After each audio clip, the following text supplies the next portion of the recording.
Hey guys, what's going on? Brandon here, and today I'm doing my review of Saw 3. So Saw 3 is the third film in the Saw franchise in which a um a guy kidnaps people and then basically makes them kill themselves. And this film is a I like this film. I would say it's probably my least favorite of the first three, but that's not because it's bad.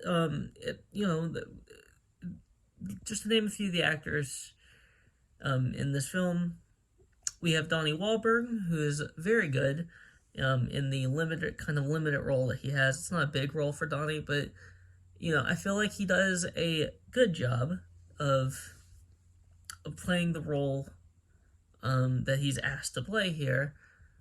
I also feel like Costas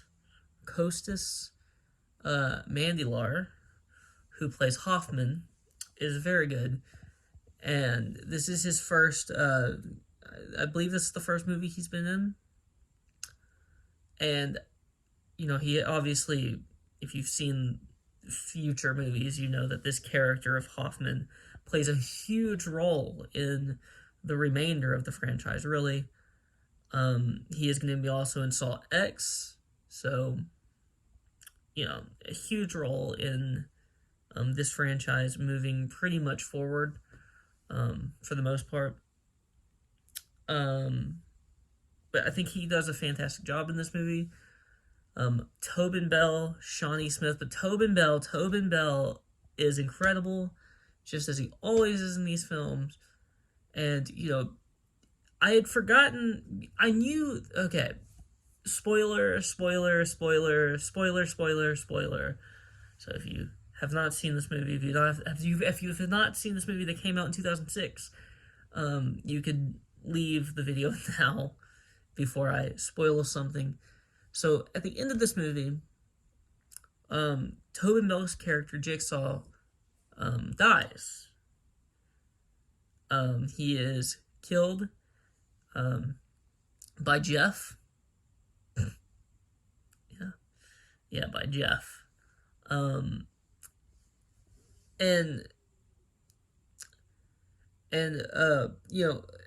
throughout the next, he's dead, but he is also in all of the movies after this because all of the parts with him are flashbacks in movies, and in the movies after this. Now, I remember that he died in one of these movies because I had seen all these movies before, but I didn't remember which movie it was. So I watched these movies when I was pretty young. 25 now. I watched these movies when I was about, 14, 15 probably. I mean, I guess it's not like crazy young to be watching movies like this, but I didn't remember what happened, like why, like how he died, or like how they continued to do movies with him in it afterwards.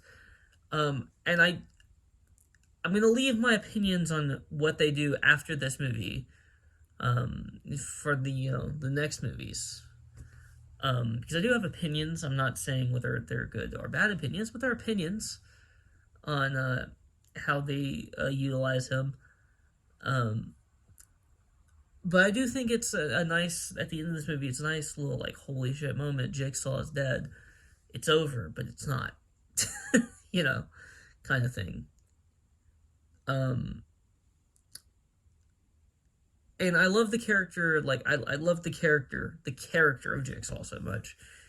Not saying that, Jigsaw is a good person or anything like that. No, I love him as a character. I don't, if he was a real person, I wouldn't be too fond of him. But I understand, like, the character motivations. He's wrong, but I understand it. And I really like that aspect of these films because, I feel like the best villains are villains who think that they're right. They think they're doing the right thing. Even when you know they're not, you can understand where they're coming from, and you understand that they actually do believe that they are correct, that they are doing the right thing, and he really does. So I really like this. Really, really like this movie for the most part. I feel like there are a couple of slow points in this movie, which is something I really didn't say about the last two, at really any point. But I felt like those slow points were kind of needed for story building, but I feel like they could have done a better job at portraying those slow parts in a more fun way. Um, but yeah, I think that this movie has issues in terms of certain character decisions and certain all these movies have issues with character decisions. I don't agree with everything the characters do in terms of the people that you are supposed to be at least in some way rooting for, even though none of the people in none of the people in these movies are particularly good people. Like, they all have their own issues and problems and things that they're doing that you probably don't agree with, but also that you kind of understand why they're doing the way that the things that they're doing, and what they're doing. You just don't like it. And I think these characters are pretty complex, for the most part. So I really, really like this movie, and I'm going to give this movie, forgot what I gave the last two.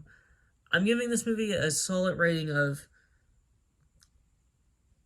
6 out of 10. I think that that's a solid rating. Actually, you know what? I think I'm going to give it a little bit more.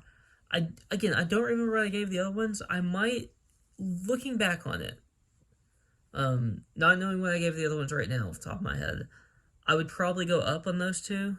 I would probably give the first one like an 8.5. I would give the second one like an 8. This one I'm giving a 7. A solid 7. I have a few more issues with this one. And you will just have to wait and see how I feel about the later entries in this franchise.